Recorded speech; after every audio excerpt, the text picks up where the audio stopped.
The US and Japan are teaming up for a massive naval drill. China is the reason.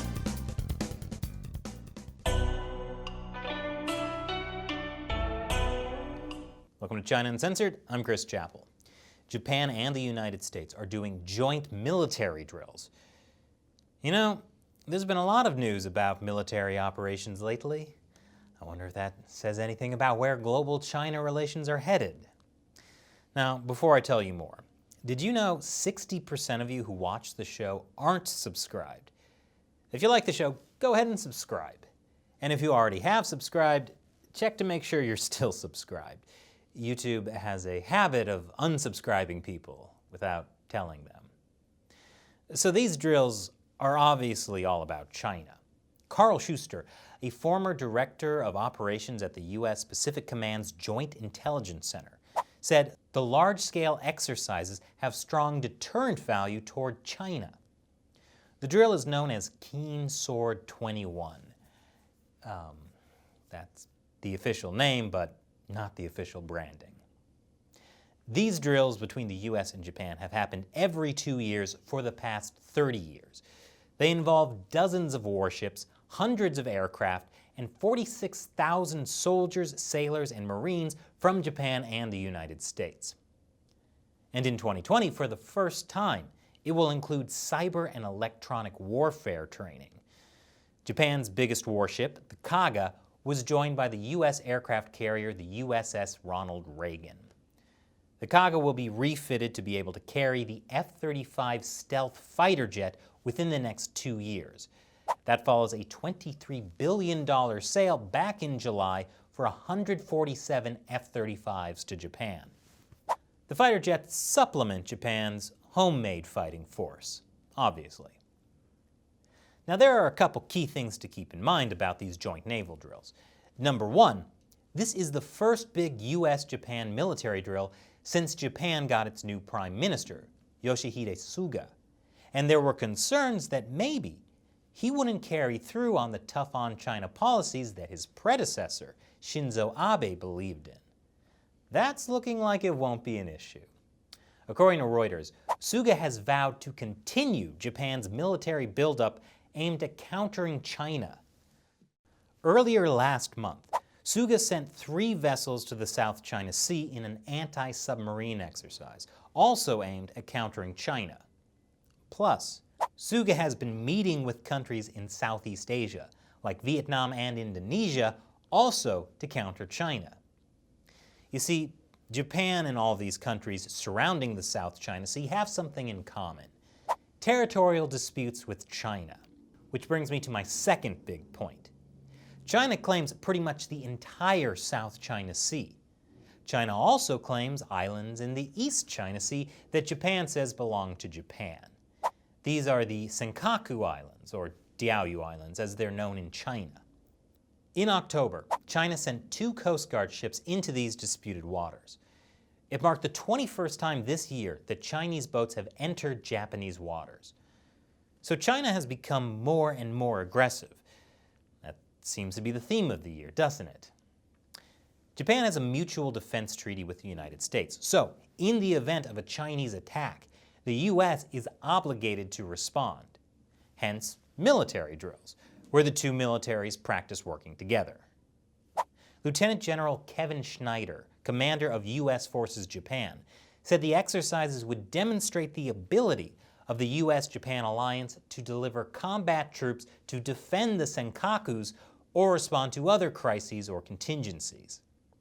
So yeah, these drills are specifically related to the island disputes.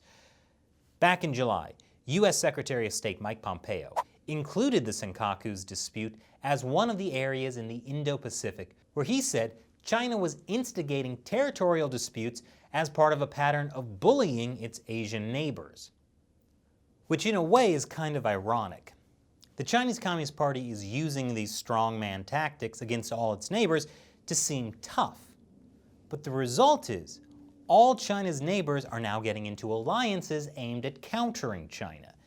So it actually puts China in a weaker position than if they just hadn't done anything.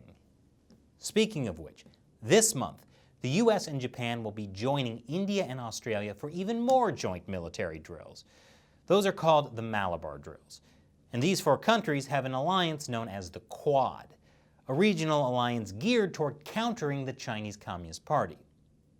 Now maybe all these joint military drills are leaving you feeling a bit anxious, like something bad's gonna happen. Well, don't worry. In coordination with public health and military medical personnel, every aspect of Keen Sword is continually being assessed to ensure appropriate COVID-19 mitigation measures are taken. That's what you were worried about, right? Of course, China doesn't want to feel left out while everybody is doing joint military drills. So China is doing their own joint military drills with themselves. China's People's Liberation Army is in the midst of 2 sets of military exercises in the Bohai Sea and Yellow Sea, according to a posting on the PLA's official English language website. The nature of the exercises was not disclosed. And China would just like to remind you, its intentions in the region are peaceful. Great! Nothing to worry about then. And now, it's time for me to answer another question from one of you, a fan who supports China Uncensored on the crowdfunding website Patreon. Tim Ellington asks, since COVID began, I've been waiting for the national media to go back to paying attention to the Hong Kong protests, but they seem distracted. What a lucky accident for the CCP. Wait, was it an accident? Am I turning into a conspiracy theorist now?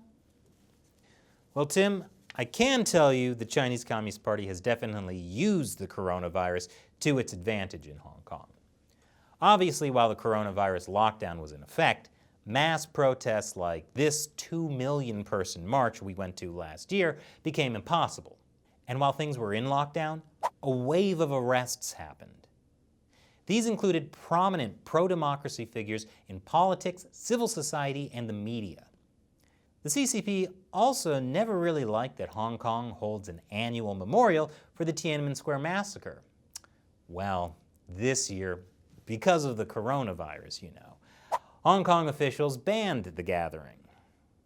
But that only fueled more resentment towards the Chinese Communist Party, which I'm sure will have a big impact on Hong Kong Legislative Council elections. Except those were also postponed for a year over virus concerns. Does that mean it's a conspiracy? Well, I prefer to think the Chinese Communist Party is just filled with optimists. When life gives you lemons, make lemonade. When life gives you a deadly global pandemic that you caused, take away Hong Kong's freedoms. Thanks for your question, Tim, if that is your real name. And thank you for watching. Remember, it's hard for us to keep this show running. There's not a lot of money in criticizing China, which is why we rely on your support on the crowdfunding website Patreon. For as little as $1 an episode, you can help us in our fight against the Chinese Communist Party.